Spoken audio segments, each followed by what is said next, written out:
Сәлем достар, алдарыңызда «Одиночка» фильміне қысқаша киношоу. Бар болғаны бір апта ішінде Колумбиядан Калифорнияға 10 тонна героин жеткізілген. Жалпы алғанда Америка көшелеріне күн сайын 20 тонна тыйым салынған заттар алады.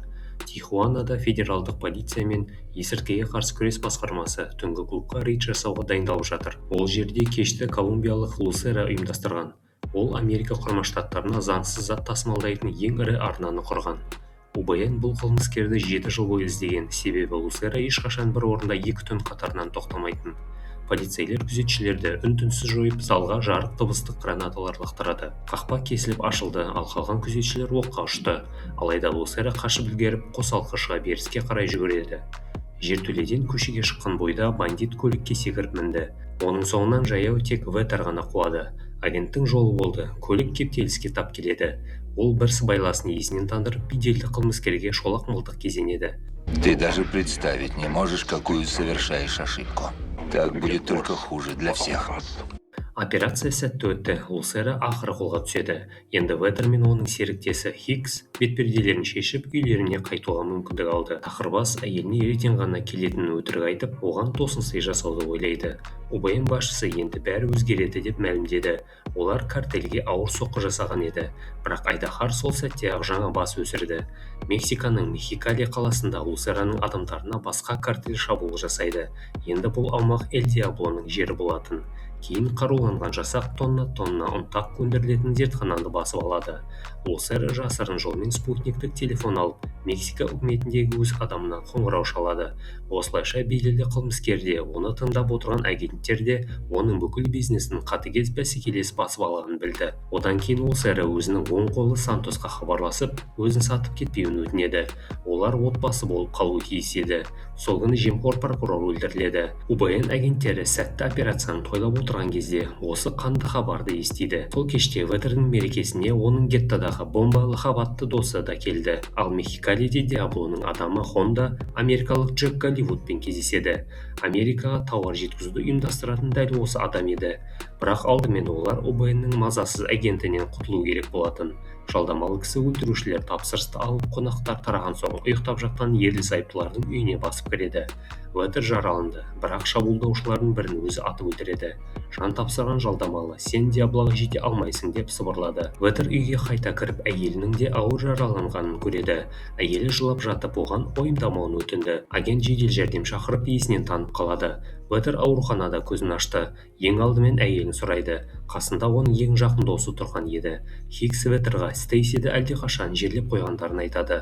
Ауруханадан шыққан бойда ер адам әйелінің қабырын көру үшін зиратқа барады. Ветер кек алуға бел буды. Ең алдымен ол Лусера отырған камераға келеді. Оның ойынша өзіне қастандық жасаған киллерлерді жіберген дәл сол болатын. Беделді қылмыскердің камера қабырғаларында туған туыстарының суреттері ілулі тұрды.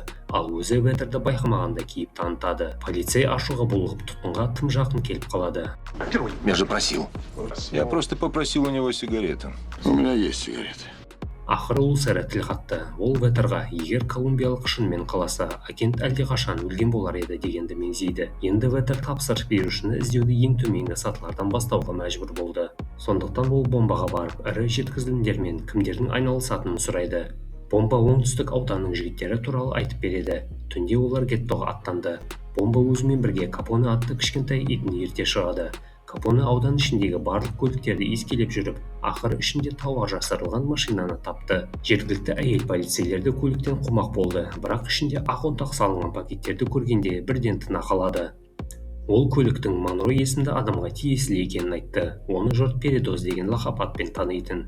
Үшеуі оның қайда тұратынын анықтап үйіне басып кіреді. Үйдің іші шашылған есірткіге толы еді. Орындықта тамағы тілініп кеткен бір бандит өлі күйде отырады. Ас үйде тағы бір мәйіт жатты. Оның арқасында Диабло деген сөз ойып жазылған еді. Жатын бөлмеден үй иесі агенттерге оқ жаудырады. Ол шатырға тығылып алған болатын. Өйткені достары сияқты өзі де бөлшектеліп кетуден қорықты. Хикс қолын көтеріп қылмыскермен сөйлесу үшін шатырға көтеріледі. Передоз берілуге тиіс еді, әйтпесе олар оны төбені тесіп тұрып-ақ атып тастайтын. Бандит сабасына түсіп төменге түседі. Ол нарықта жаңа көтерме сатушы пайда болғанын айтады. Әлгі адам тауарды арзан бағамен жеткіземін деп уәде берген, бірақ келген бойда оның достарын бауыздай бастаған. Соған қарамастан Передоз делдалдың атын атаудан бас тартты. Ол әлі де тірі қалғысы келетін. Сонда Ветер револьверін шығарып, барабанда бір ғана оқ қалдырады. Егер Передоз қажет есін айтпаса, ол шөрппен 6 рет басатынын, сонда саудагердің миы жан-жаққа шашылатынын айтады. Я не знаю, какой-то придурок по кличке Джек Голливуд. Джек Голливуд. Кейін басшысы еденде жатқан оқтарды санап шығып, Ветердің өтірік амал жасағанын түсінеді. Тауар жөнінде Передозға бір солярийден қоңырау шалған екен. Хикс фотоаппаратпен сол маңда аңдып отырып, көп ұзамай Джек Голливудты байқап қалады. Джек те оны бірден таныды. Ол сыр бермеуге тырысып, өз шаруасымен кетпек болған, бірақ жолын Ветер бөгеді. Полицей бірден Передоз туралы сұрақтарды төтесінен қойды. Неге ол әлгі дилерге қатарынан 10 рет қоңырау шалған? Джек болса агентті сандырақтап тұрсын деп шығарып салады. Звони моему адвокату, засранец. Твоему адвокату. Хикс жүгіріп келіп серіктесін сабырға шақырады. Оның мойнында тек төленбеген бір айыппұл ғана бар болатын, бірақ әлгі байдың баласы бәрібір өз қателігін жіберіп қояды. Ол Передозды қара нәсілді деп атап өтті, ал Ветер оның нәсілін мүлде айтпаған еді. Джек кейін Лос-Анджелестегі үйлердің бірінде жасырынып жүрген колумбиялық сыбайласымен кездеседі. Геттодағы қырғынды ұйымдастырып солярийден қоңырау шалған дәл Хонда болатын. Джек Хонданың мұндай қателігін кешірмеді де әлгі жауызды атып өлтіреді. Лусера Сантосқа отбасын қауіпсіз жерге көшіруді тапсырады. Алайда әйел мен ұлы көлікке отырған сәтте машина отқа оранып, артынша жарылып кетеді. Осылайша Диабло өз қарсыласының туғандарын аяусыз жояды. Твой долг был ее защитить. Ты должен меня простить. Бог простит. А я не могу. Енді Лусера ОБН-нің агентімен кездескісі келді. Ол Ветерға Эль Диаблоны табуға көмектеспек болды, себебі өзі де әйел мен ұлынан айырылған. Я ничего не могу сделать, но ты можешь. Лусера Ветерға өзінің банк шотының нөмірін беріп, сол ақшаны пайдаланып, ірі сатып алушы кейпіне енуді ұсынады. Осылайша агент Диаблоның желісіне ене алатын еді. Ветер делдалдардың бірімен келісім жасайды. Өзін полицей деп күдіктендірмеу үшін ол қаруын ашық көрсетіп, қатыгез кейіп танытты. Джо есімді саудагер кездесуді айлақта белгілейді. Олар көліктермен алмасуы керек еді. Бірінде ақша, екіншісінде тауар болады. Ветер әріптестермен жиналыс өткізеді. Егер олар қазір Диаблоны тоқтатпаса, ақұнтақ қайтадан бүкіл Калифорнияны жайлап кететін еді. Операция күні келеді. Пирсті жасырын агенттер толтырды. Ветерға Хуан жақындап, оны металл іздегішпен тексереді. Тақырбас көліктің жүк салғышын ашты. Іші ақшаға лық толы болатын. Бәрі ойдағыдай өтіп жатқан, бірақ Хуан артық сөз айтып қояды. Помнишь копа, который сапал большую шишку? Мы завалили его глупую тёлку. Ветер эмоциясын тежей алмай әйелінің өлтірушісін аяусыз ұра бастайды.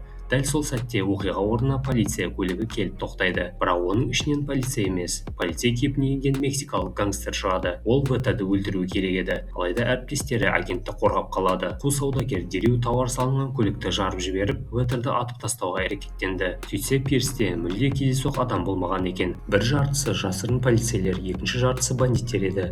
Оқтан жалтарып жүрген Хикс серіктесіне жүгіріп келіп, Хуанның тамырын ұстап көреді. Ветер оны өлімші етіп сабап тастаған болатын. Сонда Хикс мәйітке оқ атып, Хуан атыс кезінде қаза тапқандай етіп көрсетеді. Көптеген полицей қаза тапты. Ветер винтовканы алып, мексикалық бандиттерге қарсы оқ жаудыра бастайды. Олардың арасында әйелдер де аз емес еді. Тақырбас ешкімді аямады. Ақыры атыс тоқтайды. Осылайша полиция операциясы қатыгез қырғынға айналды. Бірақ Джо есімді саудагер қашып құтылып кетеді. Басшылық заңды түрде Ветерді қызметінен шеттетеді. Оның кесірінен 3 қызметкер мерт болған. Енді ол кем дегенде жарты жыл үйінде отырады. Кейін қызметке қайта оралмауын психиатр шешетін болады. Ветер тағы да Лусераға барды. Екеуі енді дос секілді сөйлесетін дәрежеге жеткен еді. Беделді қылмыскер жаңа мәміле ұсынады. Ол Диабло ақшасын қайда жасырып отырғанын айтып береді, ал агент оны қауіпсіздеу түрмеге ауыстыруы тиіс. Жасырын қойма Мексикада орналасқан. Бүгін тағы бір қақтығыс болмақ, сондықтан Ветерға қолдау үшін 4 адам қажет. Тақырбас досының көмегіне сенеді, бірақ Хикс Мексикаға мүлде барғысы келмеді. Оның әйелі мен қызы бар еді. Оларды қауіпке тіккісі келмейтін. Ты оставляешь за собой жуткую грязь, которую мне потом разгребать приходится. Бірақ Ветерға бәрібір, оның әйелі бұл дүниеде жоқ болатын, ал өзгелердің тағдыры оны мүлде қызықтырмайтын. Ветер көмек сұрап бомбаға жүгінеді, ал бомба өз кезегінде геттодағы ең сенімді жігіттерді жинайды. Кенет бұл жерге Хикс те келіп жетті. Я не мог отпустить тебя одного. Топ Джо есімді саудагердің клубына шабуыл жасайды. Ішке бірінші болып бомба кіріп, 6 ұңғылы пулеметпен бүкіл ғимаратты быт-шыт етеді.